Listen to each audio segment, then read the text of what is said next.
And మనకి ట్రైలర్లో చూపించినటువంటి ఆ ఉల్ఫ్ షాట్ ఏదైతే ఉందో దట్స్ వెరీ ఎగ్జైటింగ్ అండి. ఎనీథింగ్ కొంచెం can you throw little more light on it? More surprises. జనరల్గా మన యానిమల్స్తో ఇంకా ఒక అగ్రెషన్గా ఉంటుంది, but you have much more surprise to see the wolf. It has a character. జస్ట్ మనం తెలిసిన ఉల్ఫే కదా చూస్తారు మీరు. ఉల్ఫ్ అంటే ఇదంతా చేస్తుంది అనేదే కదా ఉంటుంది. సో సార్ అండ్ ఈ came up with nice interesting twist ఉంది దాంట్లో. Will be enjoying it I guess. Twist కోసం మనం వెయిట్ చేయాల్సిందే జూలై 24th వరకు. అండ్ జ్యోతికృష్ణ గారు, మీరు ఖుషి సినిమా అప్పుడు కూడా వర్క్ చేశాను అన్నారు, నాన్నగారు లేని టైంలో అంతా ఎగ్జిక్యూట్ చేస్తూ.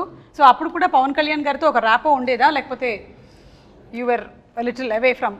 No, Pawan Kalyan was always is friendly to me. Okay. Always is friendly, and ఆయన కొంచెం షై టైప్స్ ఆర్ అప్పుడు ఇప్పుడైనా. He won't interact with everybody, so only limited people, few people interact. అలాగూ ఒక మంచి ఇంటరాక్షన్స్ 2-3 సార్లు జరిగింది.